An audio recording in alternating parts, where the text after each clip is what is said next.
wildlife na animals po yan eh. Wala naman sa cage at malaya sila dito. So, meron pong multicolor crabs po. Tingin po kayo on the ground. Crab po, maliliit lang po. Ayun na may pula. Maliliit. Meron daw kito yun rin. Parang talangka. Pag niluto. Yan ang crab. Small crab. Talangka. Talangka siya. Pero visible po yung sea urchin kapag high tide. Pag high tide po kasi malinaw yung kulay ng tubig.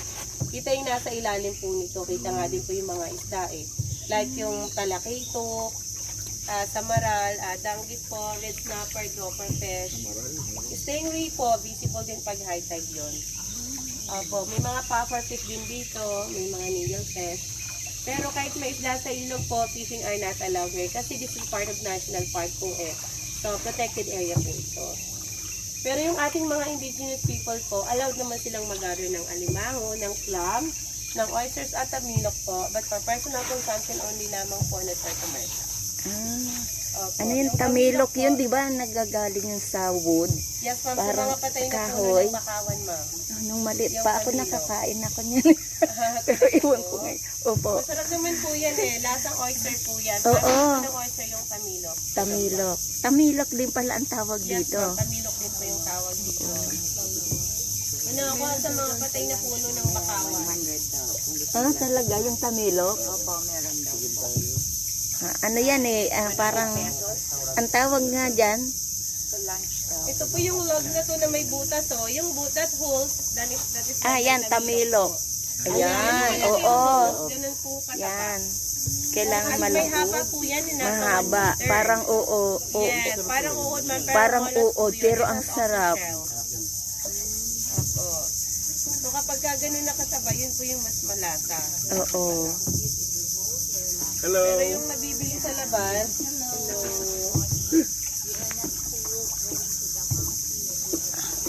But you can buy in the restaurant po na from here, from other mangrove area po. This is part of protected area. Talagang So virgin this is ang Sabang River. The name of the river and the water of the river po is the brackish water. So brackish water po is the combination of fresh and salt water. The salt water coming from the sea and fresh water po coming from the mountain. Now we are approaching na po sa mga century-old growth mangrove trees. Those are century-old mangrove that according to the tree experts, the estimated average of the mangrove is 100 years up to 200 years po.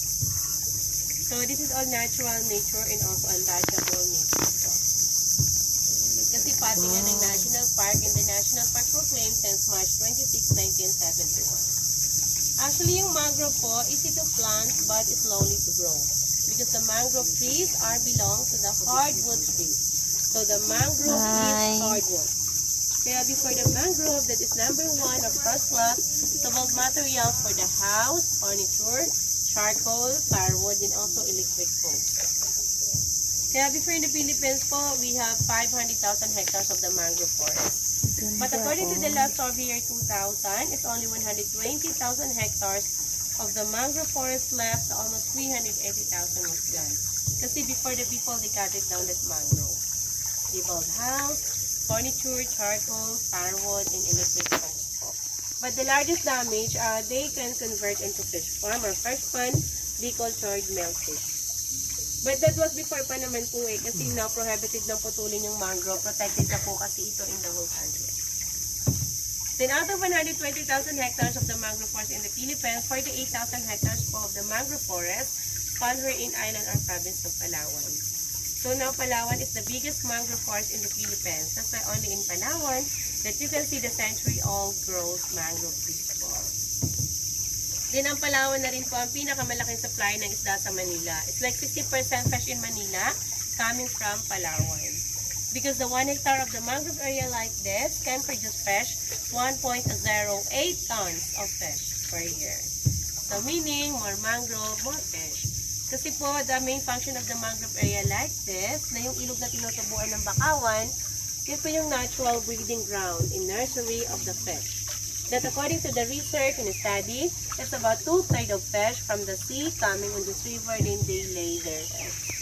Kasi safe po eh, no wave in the river, and also if there's a predator, the baby fish, they can easily to hide in the roots of that mangrove. And they hatch by temperature of the water.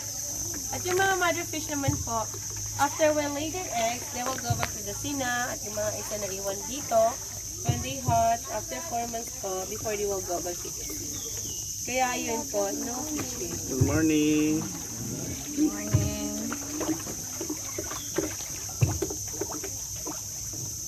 Guys, may nakaano ng kahoy. So ito na po yung turning point po here, fell down by typhoon, recently one. Kaya pala may kahoy na dyan na nakabara. So lahat po pala ng mga natumbang puno, nasira po ng bagyo yan. Akala Ito po, Typhoon Odette last December 17 year 2025. Hindi ma'am, kahit patay na po yung mga natumbang puno, bawal pong kunin at ilabas yan ma'am para gawing bahay, ulingin, ipanggatong. So kakayaan lang yan dyan ma'am hanggang ma-decompose po. Kasi po kapag na-decompose na yan, it will become a natural organic fertilizer. yan. Opo, the Temple Mountains of Tanyan River National Park or the Sleeping Giant Mountain. Kasi look at the mountain po, parang Oo, looks like meron a human andyan. face with a pointed nose. Ay, oo. Yan po. Mukha siya. Ano eh. At mukha Opo, parang mukha ng tao. Parang humiga. Ay, yung bibig Yung niya. nakahiga na yung kalahati lang na ano.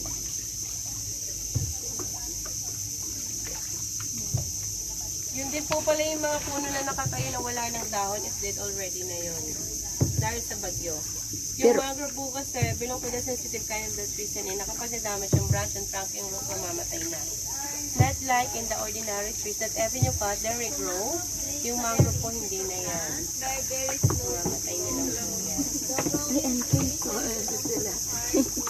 Ganyan naman po yung mga small mangrove on the river banks. Natural grow lang yan. Nagaling po sa seed ng mangrove. So the seed of that mangrove from the branch, they take it nurtured and dropped down. When you properly stick on the mud, they can grow naturally. Like yung mga maliliit na mangrove na yun. Natubo na lang pala sila kausa. Opo, kusa na lang natubo yung mga mangrove. At least hindi na kailangan itanim. Ganyan naman po yung mga seed ng mangrove na kapag dito nahulog sa mas malalim ng part ng ilog, they will not survive kasi hindi pa naabot yung tubig. Ang mangyayari po, lulutan yung seeds at madadala po ng agos patungo ng dagat Oo. na kapag napadpad ng alon sa tabi, sa kaputo-tubo. Kaya even in island or shoreline, there's a mangrove because of the current of water. That mangrove po kasi grow even purely salt water. And another importance of the mangrove po, aside the breeding ground in the nursery of the fish, this is also protection from the bad weather. Like if there's a tsunami in typhoon. That if there's a typhoon po, yung mangrove, these are as a breaker po yan. So storm surge and it's strong wind. Kaya nung binagyo kami ng bagyong Odette, pakalaki po ng tulong ng mga puno. Kasi isa po yung puno, yung nagkontrol ng sobrang malakas na impact ng hangin at nagbasag o nagwasak ng malalaking alon.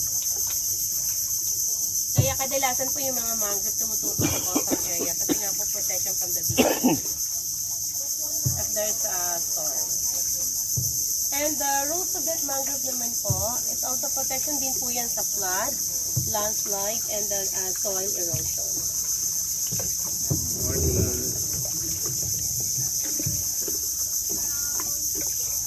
Suso. Ay, ayan, ito po. Common sand viper Ay, oo, may ibon no. or dancing bird po. Sa ilan na yung puwet. Oo nga, nagsasayaw. Ay, wala na. Ayan na siya.